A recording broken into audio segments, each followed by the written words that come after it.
Welcome to the Pick Your Brain podcast from the Demented Minds of the TLEV YouTube channel. My name is Thomas. My name is Mr. E. And today we have a pretty fun episode where we are going to be talking about a TV show. Yeah. And not just any TV show. We are talking about the Purge mini TV series. Yes, just came out when we just watched it. We literally just watched it. And good start. I think it's actually start. It was a very surprising start for this. So we'll talk more about our thoughts after. We're going to do a little bit of a scene by scene for those of you who did not have time or who just need a recap in case like you're watching this, weeks in advance or weeks later. Yeah. So spoilers. We are going to say now spoilers. We're going to be talking every single detail about the first episode, which is titled What is America? What is America? So, are you ready? I am ready. Are all of you ready? Let's start this. All right, let's start it. So, the first opening images that we see of What is America is a shower area. And that was really weird because it's like not just girls and not just boys, but they're all showering together and they're all laughing and there's like ominous gospel music in the background. No, they were all happy and stuff. And then they all go to the locker rooms and they start putting on blue robes. Blue robes, yep. And they start walking out. And then we hear a girl talking. And she's like writing a letter. She's reading a letter. And she's like, Miguel. And we have no idea who Miguel is. Is she reading it? Or I thought it was Miguel who was reading it. No, Miguel's driving. Okay. We hear her start talking. And then we see Miguel driving in his car. Mm-hmm. And then she signs it Penelope. So we're like, okay. Okay, so two characters. Boom. Yeah. And then she mentions during her letter the anniversary of the giving. I have no idea what it is, the giving at this point, but it's a book. Oh wait, that's the giving. Oh, very well done. And then we get title card that says 97 minutes before Purge. And then you're like, oh boy. So they're gonna be part of the Purge somehow. It is Purge Day. Then it's not Purge Day yet. Well, it's about to be the beginning of the Purge. Okay. So then we go to Kant Row Rehabilitation Facility with Miguel.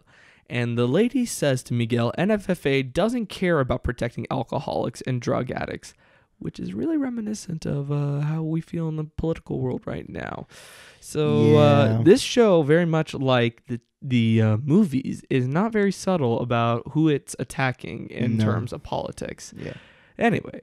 Then Miguel is looking, we find out that Miguel is definitely looking for Penelope, and Penelope was a drug addict, as at least we presume either she was that or an alcoholic. Yeah. And so she was at the Cantro Rehabilitation Facility, but she checked out months ago. No, she didn't check out. Oh, she didn't? It was someone who checked her out. That's right. Did you remember his name? Something Bordeaux. Yeah, Henry Bordeaux took her out a couple of months ago. Yes. And then we cut to a woman in a hospital bed, and it looks like she's getting tubes removed from her, and we see a woman walk into that same hospital room. Yeah. And they have like a conversation. She's like, oh, baby, what are you doing? And we find out that, and she's like, Ma, you could be good, right? And she's like, I wouldn't be Lorraine Barber if I was. So I guess her name is Lorraine Barber. That was pretty easy. Yes. And then we cut to like a middle class couple. They're dressing up for a Purge party. He's like, oh, this doesn't look rental, right? Yeah, and we see as he's tying his bow tie, wedding ring. So they are a married couple. That's young married couple. They're a young who married struggle couple to have a kid, or they are having a kid. Well, they did say they were talking about the family. Right. So they're talking right here where the husband's like, we're making a deal with the devil, babe. Yes. And she's like, well, we're getting the devil's money. And so we find out that they're doing real estate. We don't know what kind of real estate they're doing yet. We find out a little bit later. Yes. And they say, and she says, tonight's our night for us and for our family. Right. So does that mean they want to get pregnant? Or are they literally talking about their family? But we'll talk about it afterwards. All right. And then as she's like doing her necklace, we see like this weird flash of like people naked in bed, and it's kind of weird because it kind of looks like there's more. It looks like there's more than two people in that bed, but that's okay. And then there's a cuts to a news report that's like over, like it's showing. It says that it's going to be the biggest purge ever because guns and ammo are flying off the rack. Talking like this. So that's really a little bit of exposition for us as the audience. Yeah. And then we see a cowboy selling Purge masks. Yeah, he's like selling in the corner. He's like, Purge masks. He's like in front of his house, yeah. And I was like, oh, okay. And then we see a girl in crutches with a shotgun. She's like yelling at her mom to hurry up and board up the door with plywood. And she's like, Ma! Ma! It's really funny. That was good. And then we see some guys with like a cage on their back, and they have like a weird mask. It looks like they have like an elephant nose from their mask. See that part. Yeah. It's right in front of the girls with crutches, and she's like, "Here's my gun. Don't even think about messing with me." And then we get another title card that says 5:40 p.m. 80 minutes to purge. And then we see Miguel is chasing after some dude, and he's like wearing like a bulletproof vest. He's got like a baseball cap on, and he's like chasing after this guy. And then he like hits this guy, jumps out of his car, grabs the dude, slams him against the hood of his car. And the dude's like, "What did I do to deserve this? Aren't you supposed to be in some war?" Oh, because I forgot to mention earlier. When he's talking to one of the boys, to a little kid, who's he's like back in the army, in the Marines, we used to hold hands to cover our fear and stuff like that, just to make the kid feel okay, feel about being scared. Yeah. And so then I don't know how this dude knows that he's also supposed to be in a war. Whoa, you forgot a part when he reads that. What was it, Henry Bordeaux? Henry Bordeaux, yeah. When he reads the name, he says something. He's like, "Oh, not Henry," or something like that. Oh, so you think he knows? Don't you remember? Well, he says that after, and then it goes into commercial break. I don't remember he says, maybe, yeah. And then it cuts after he grabs the homeless guy and throws him in the trunk of his car, and then he drives away. I don't think Henry's homeless. No, not Henry. This guy. At least I would assume this guy. We're thinking it's Henry. Because he looks like he's not Henry. We're thinking, why? The guy's name is not Henry. He's not Henry. It's not Henry, I guess. He's not. No, remember his name's Asshole. Because he says later, he's like, hey. Okay. Yeah, exactly. Okay. It's yeah. And so then we cut back to Lorraine's daughter, because we don't know her name at this point. Yes. And then we hear from some white girl, "Hey, Kate."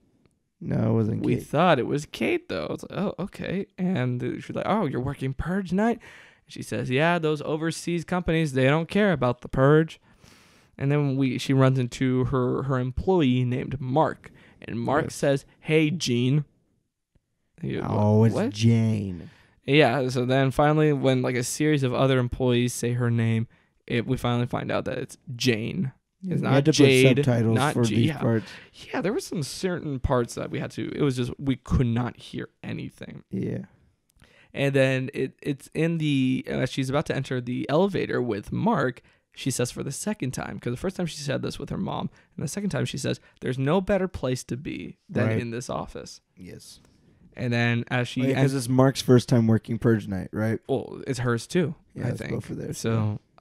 Then they go up to the 38th floor, and there are security guards that say that they're only safe on this floor. Right. No one else is going to have weapons except for those two security guards, and that, just as long as you stay here, you'll be safe. Yep. So, and I wrote like Jane, Jade, Jean, what's her name? But then finally, we put on the closed captions and we saw that it's Jane.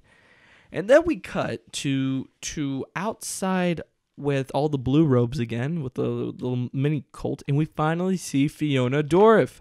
Yes. I was waiting this entire time to see her. For those of you who don't recognize the name, Fiona Dourif is the daughter of the famous Chucky. And she is in Cult of Chucky. She's Cult of Chucky, Curse of Chucky, and all different types of Chuckies. No, just those two right now. But in this role, she serves as like the leader, I suppose, and she's like giving a sermon, and she says, "The giving time is near, let us ready." And then they do like this weird, because they're all like in front of the house. It was super weird. They start doing like this cross in front of a fountain. We had like a bird's eye view of this, and it was just like one goes forward, horizontally, no diagonally, and then the other one. And then they all enter a matching school bus. Yeah, a light blue, sweet? A baby blue school bus, just like their robes. It was so sweet. Except for Fiona Dourif, she has a dark blue. Yeah. We don't know her character's name. I'm just going to say she's like High Priestess or something. So then we see another title card that says 5:55 p.m., 65 minutes to purge. And then we see the married couple are finally leaving their house. Yes. And so then we see the husband turn around and he clicks on his phone and then all the doors lock, like all the... Well, it looked like it was only the front door because he already had the windows closed and stuff. So that's true. I don't know Maybe it's just a front if door. It's wooden windows or something. I don't know. And then they come across their neighbor, Ned Flanders. Oh, I'm sorry. His name is Ross, and he has a little dog. And they're like, oh, and he's like, oh, hey, neighborinos, you're going out to purge tonight? Oh, are you going to? And they're like, actually, we're going to like a party. Like, oh, okay. And then the husband jokes about like, you know, I wish we'd purge. We could purge tonight and kill that dog for pooping on our front yard. It'd also kill Ross. Kill Ross. But Ross seemed like he was a really whatever. nice guy. Yeah, they were just upset about the... I guess. I wasn't mean of them. So then they enter like this SUV and they immediately get like the nosiest Uber driver first of all, ever. Once they entered, you know, I was asking myself, I was like, why would this Uber driver be working on Purge night? And then they actually asked the two actors asked that question. Yeah. And what's the answer? He was like, oh, I'm going home, but there's a lot of people who do because they get a lot of money from it or something like that from the purgers. And says how the married couple is his last customers for the day. Yes, that's what he said, yeah. But then he's like, you know, interrogating them, and he keeps like scolding at them when he's like, you know, why are you dressing up? Yeah, it was kind of weird. He's like, oh, you're going to the rich area. Yeah, and they're like, no, we're actually going to get money to fund a real estate project where we want to build for the poor. I mean, the lower class. Yeah. And he's like, now you work for the NAAFFA. The NFFA, yes, New Founding Fathers of America. And then she's like, sir, we're not rich. And then he says, rich people don't kill each other on Purge night. And tonight you're rich people. So, and then they're like, oh gosh, this is so awkward. And I felt that way too. Okay, then we see Jane. Actually, we see the company of her name on a binder, and it's Riker Moore Equity. Yes. I don't know what that's an Easter egg to. I'm sure it's an Easter egg to something. And then, like, after we see the folder, and I wrote it down, right? I paused the episode. And I was like, oh, that's probably going to be something important later. And then she immediately says it that, we here at Riker Moore Equity. I was like, okay, well, I didn't have to pause it then. No. So then she's talking to her team, and then we see David on, like, a Skype call. And he's like, what's up, fellas? I know that I've got Jane here in charge to take care of all of you to make sure that you get this done, because if this deal goes through tonight, all of you get large bonuses. What a boss. I mean, I guess. But it's like, yay, all right, the incentive to work on Purge night because we're going to make money. And he was like, if you invest your money here, you'll make more money later. I was like, oh, okay, fine. Yes. That sounds nice. And then Jane's like, oh, I forgot, David, that she would like to eavesdrop. And he's like, she was joking around, and then he's like, oh, I always have one eye on you or something like that. I'm always watching and listening, Jane. Like, always watching. Bye. Maybe that's I'll say it again afterwards. Maybe that's what's it called?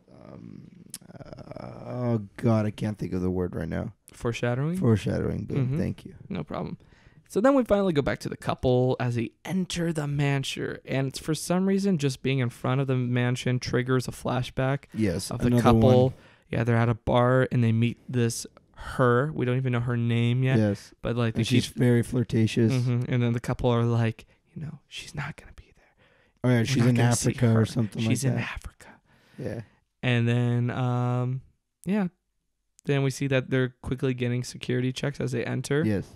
Which was like, okay, I guess that's a way to know that no one has any weapons on them. I guess. Yeah, that was good. No, it was like just for us as an audience. Why did we need to see that? Yeah. So I guess to define that, no one had that. Anyway, then we see another title card, and it's 6:10 p.m., 50 minutes to purge. Yep. And we see Penelope again as she's consulting a fellow blue robe, and she's like, hey, it's okay. It's time to escape your abusive father. All of this pain will go away because he was a deadbeat, right? He was a terrible father. You should die. Yeah, That's basically what Penelope was saying. And I was like, dang, girl. And then, so we see, there it's all like black light, the inside of their bus too. But they're all wearing the blue robe. It's really, I mean, I guess it's a nice little party. But everything's closed. All the windows are closed, but like painted blue, so you can't even see through them, which is interesting. Then we see the mansion has blue cakes. Wait, I thought, we didn't talk about Miguel. We haven't seen Miguel at all at this point. Oh, we haven't. Oh, okay. And we haven't seen him since he locked up the dude in the back of his truck. Oh, okay. Yeah, I thought we see him earlier, but we're about to see him. We're about to see him again. And then we see that the mansion has blue cakes, and I'm not sure if it's the same chrysanthemums that the flowers like. If it's, I mean, it has to have a connection. No, it's got to have a connection with. Of course, it does. And then the wife, this was the line that made us start having to put on closed caption. Oh yeah, because it's just so noisy at the party that we couldn't. But they're speaking very softly. The actors and actresses. There was no way to tell the names, and so it sounded like look for Stanley Bay. But then later on with the closed caption, we saw that it was Stanton, Mr. Stanton. Yeah. So I'm assuming his name is Stanton Bay. Mm-hmm. I don't know. I'd have to look back. Let us know in the comments if we're wrong. And then the couple doesn't want to be part of NFFA because she says, how are you going to dodge it if they bring it up? He's like, I'll be able to just maneuver around the conversation. And so it's like, oh, interesting. And then he says, she says to him that you look hot, Mr. Betancourt. Oh, yeah. And then he's like, thank you, Mrs. Betancourt. And we're like, finally, we know their names. So we know their last names. Yeah, we know that they're the Betancourt couple. Yeah. And so then we see Mrs. Betancourt go upstairs, and she sees like a woman who's like yelling at her maid. Like, no, she saw pictures first, right? No. The pictures. The pictures are after, or I think the pictures are after, I believe. And then she's like sees the maid, and then she's like, oh. So then she runs into the bathroom, I believe. But we don't see the bathroom part because we see Miguel with that dude, and he pulls the dude out of the back of his car, and we see that he's like at an abandoned hotel area, right? Which is interesting that I learned. Well, not that I learned, that I noticed about the graffiti is that it also shows the chrysanthemums. I cannot say that word, chrysanthemums. Chrysanthemums. My goodness. The blue flower. The blue flowers that represent the purge, because that's something that's been going on since Purge, the first Purge, and also Purge Anarchy. Was that you had to have these flowers if you were going to show support of the purge. If not, then they're going to kill you. Anyway. So he says that, hey, you got to be cool. I'm going to take you to this dude. Sometimes Henry's here, sometimes he's not. I can't tell you if he's actually there. Okay. So then he grabs the dude that he had in his trunk by the back of his shirt, drags him over. Right. And then we hear knock, knock, knock. And then we see this guy with dreadlocks. And we're like, is that Henry? No, because then we hear the guy, the dude say, T, it's me, asshole. So I guess his name is Asshole. And from now on, I'm going to call him Asshole.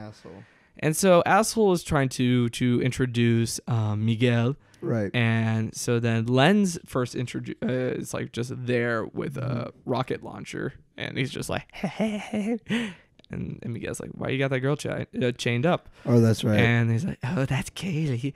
She's going to be our purge dessert. Oh, yeah, they were excited for purging. Yeah, I was like, okay, dang, what does that mean? They're the hillbillies of purging. I guess. They're more like the crackheads of purge. But, so then T's like, so what do you want with Henry? And Miguel's like, we're old friends. And Len's is like, I know all of Henry's friends. I've never met you. Yeah. Miguel's like, I'm his old friend. I haven't seen him in a while. And then T's like, where were you? And he's like, I was in the Marines. And Lenz is like, oh, soldier boy. G.I. Joe. And then T like tries to attack him, but Kaylee's like, behind you. So he like flips T over. And then he shoots Lenz and then knocks out T. And crazy Kato moves from Green. Yeah. I don't know what happens to Asshole at this point, but we don't see him again. Like, I think he gets knocked out at some point as well during the fight. I wasn't really paying attention because I didn't expect it to happen, but I guess it happened. So then finally he goes after Kaylee, or not after her, but to go help her, and she's saying help. And between the time that she says help and Miguel actually helps her. There's a commercial break. Mm-hmm. And it's like starting to sunset when she says help. Oh, and then when he comes, it was weird. When he picks her up, it's like nighttime. Yeah, right after the commercial break, the whole scene changed. It was like, all right, well, somebody's getting fired for inconsistency. Well, that's okay. It's all right. Then we go back to Jane at the Riker Moore Equity, and we see she's like, everybody's working, but they have the TV playing that, oh, the streets are almost clear. Yeah. Anybody who's here, well, they're just going to want to purge now. And so then she gets a phone call. Well, before that, she leaves her laptop on that desk, then goes to her desk, and there's another laptop there. Oh, she right. pulls it out. And I was just like, how many laptops does Jane have? Laptops. But then, yes, you want to talk about what the message was? I did not see the message. Okay. What did it say? Because I was getting very confused at that said, part. Private number, I'm here. Oh, okay. That's what we saw. So all right. I thought she was just getting a call and then. No. It was a text. And so she goes over there. She's about to exit the 38th floor, and one of the security guards, the same one who was giving her like the talk down, like, right. This is the safest place. They were like, Jane, where are you going? She's like, oh, I just got to go out quickly. He's like, well, we're just minutes away.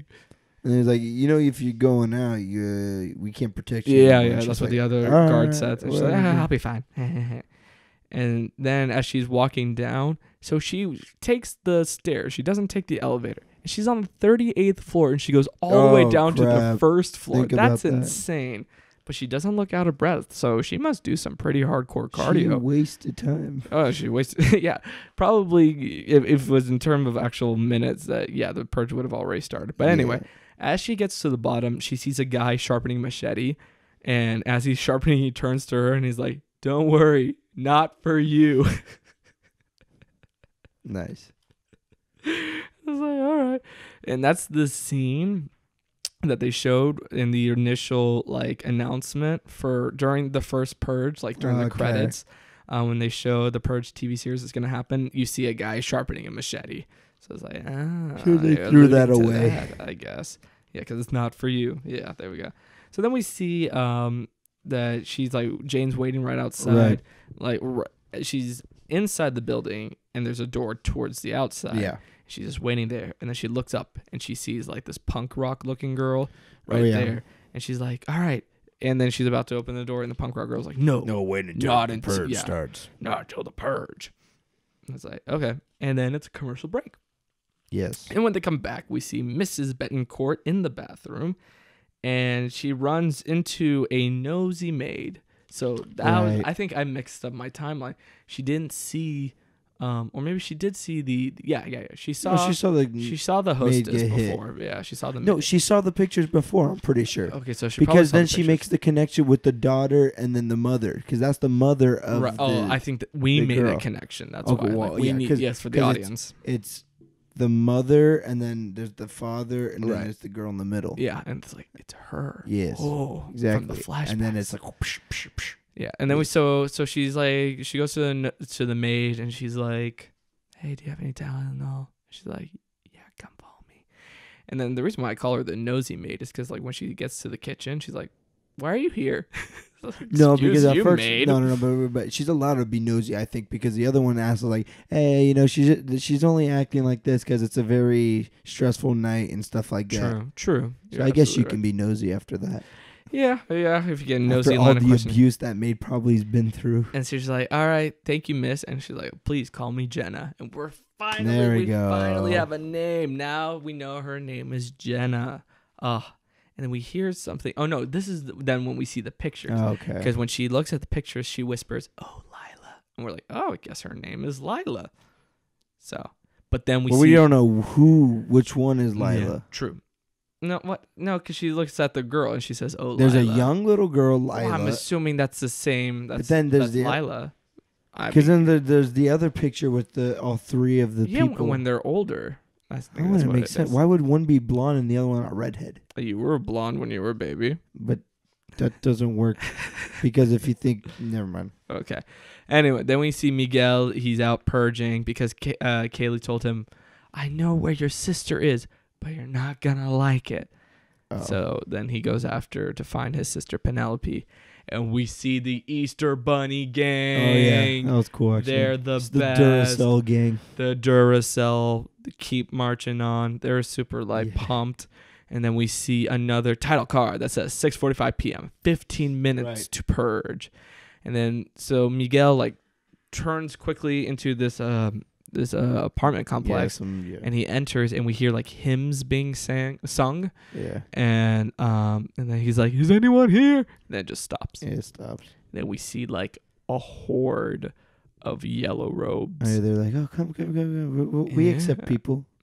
And then, what the hell? And then we find out because he's like, I'm looking for my sister. And they're like, oh, it's Penny. Yeah, Penny.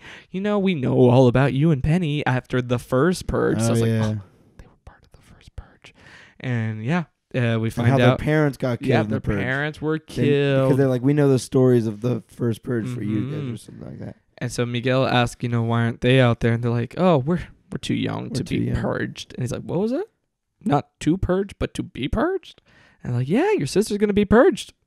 So Penny is being purged to rejoin her parents because she's an OMFF. I think that's what they said. I don't remember. And that's basically, it's not a place of heaven. It's a place better than that for those who sacrifice themselves so that the sinners can take out their anger. Yes. So, yeah.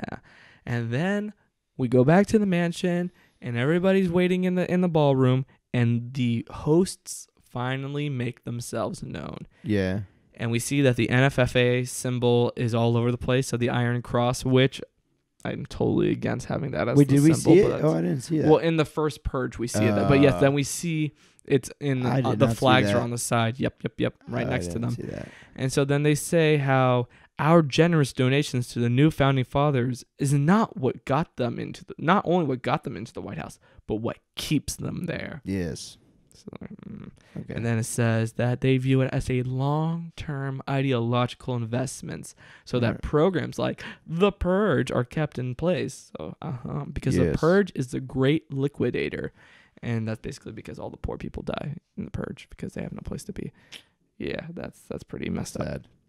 And then then they start getting, the maids start handing out masks to everybody. Oh, yeah. And we see Jenna picks up a mask. Well, first they're like, everyone grab your presents that we have for you guys. And they're like, oh, present.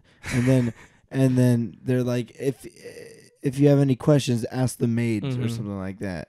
Yeah. And then Jenna's like, what the shit is this? Yeah, and they're like, that's Charles Manson's wife who killed all Sarah these people. Something or whatever. And then the hostess, who's Lila's mother, says how, these were all American serial killers. These were all Americans who purged before the purge was legal. So to honor them, let's all put our masks on that are their faces. And that's pretty messed up. And then she says, let the fun begin. And then they all turn and they all watch the screen. It says the famous announcement. But while this is happening, there's a timer in the middle or right next to the balcony that starts with 4 minutes. Mm-hmm. And if you pay attention during the whole scene, it isn't actually what the timer is at. So they did that part very well, I thought. Maybe that's something cool. They did in After Effects afterward. I liked it. It worked. And then we see Miguel is going around with night vision goggles. And you had a huge issue with the night vision goggles. Oh, yeah. I was kind of upset. Because, he's driving with night vision goggles. Right. And they're like, oh, okay, well, I guess he just wants to see in the dark. No, it's because while he's wearing them, you see people running around. You see the heat waves and stuff like that. And then others stabbing them. So I think it's their cheap way of going away from gore and not showing all the blood and stuff like that. It's kind of annoying. But then we go back to the bus, the blue bus, and we hear them saying, purify my flesh, prepare my soul, the giving is near, the invisible awaits. Yeah. They keep saying that over and over again. Yeah, they're chanting it. And then the bus then we cut back to the couple. And they see their third mate. Oh, it's Lila. Yeah. She's not. I don't think her name's anymore. Lila. I'm assuming her name's Lila until I'm gonna say it's Lila. I'll tell you why. Why I don't think it is. Not yet. We'll keep going, and then I'll give you my conspiracy theory. And then we hear when she's doing the transaction that she's the third on the app and she has to watch an app, otherwise she's going to miss it. So we're assuming that Jane is going to try and purge all of her colleagues, knowing that they don't have any weapons. Yeah. So yeah. And then finally, I thought it was weird that Miguel stopped at a stop sign. So I guess, when you're in the purge, you follow yeah, but then when the person's still walking with his dead wife, he goes, he's like, go around. Ew. And then Fiona Dorff finally makes her last sermon of the episode, and afterwards she goes duck, duck, goose with everybody. At least that's what I call it. When she has all her arms. Here and goes then, Penelope. Yeah, exactly. She has her hand right above Penelope, and she's like, the camera's focusing on Penelope, and then she's like, Arthur. And then Arthur's like, oh yeah, it was so creepy. I loved myself when I should have loved all of you more. I love myself way too much. Yeah, when I should have loved you all. And then he goes outside. Yep.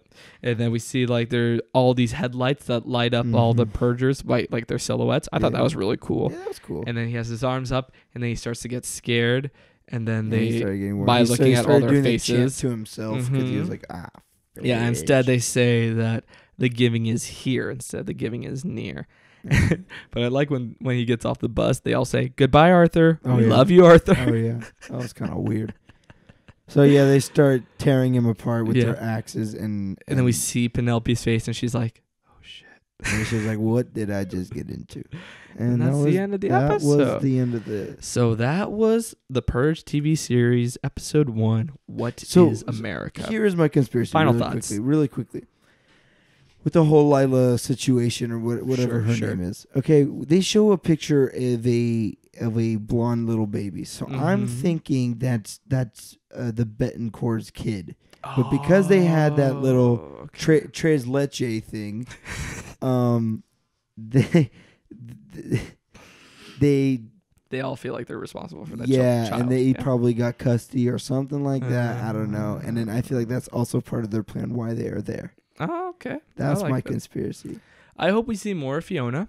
I love her acting. I think she does creepy very, very well. I feel like Fiona is like that. She's the cult leader, so she doesn't die. She's the one who stands around. I thought she was going to be the first to die. Because she was like, I will lead you all into the invisible. That's what all cult leaders say. And I guess. Yep. Try to stay alive. There you go.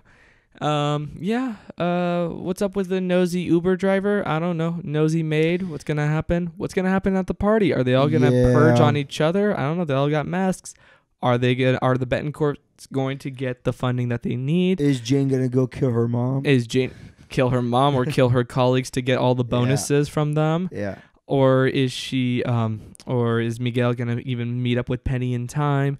Or is Penelope going to die? Maybe Jane's going to go kill her boss. That could be possible. That could be that too. That could be possible. Anyway, I think it was a pretty strong beginning. Good start. I would be hesitant to say any further than that because I don't want the next 9 episodes to only be that purge night. And I feel like that's what's only going to be that one purge night. I mean, what did you think it would be? I don't know. Maybe it's going to be multiple years or something. So it's just that one night. So it's gonna be that one. It's gonna be action packed. Yeah. And we're not gonna get any news into, or maybe what they're gonna start doing is each episode is gonna be each person's different story. Sure, probably. Yeah. Now that everybody's set up, it probably that's probably what it's gonna be. And I don't know. I give this start a 7 out of 10. Something like that. I'd say that too. Yeah, definitely check it out. Start. It makes me want to watch next week's episode. I'm worried it's going to be predictable, and that's what I don't want. Or I feel like it's going to be hard to maintain an audience. Yeah. Anyway, thank you so much for listening. If you enjoyed our comments, then give this a like and make sure to rate us on SoundCloud and iTunes. And we'll see you next week with either another TV show or a movie review. We haven't decided yet. You let us know. Movie review or another TV review. About horror movies coming out. Yeah, there are certain ones coming out. Anyway, thank you so much for listening. If you haven't subscribed already, make sure to subscribe. And of course, I'm Thomas. I'm Mr. E. And we'll see you all next week.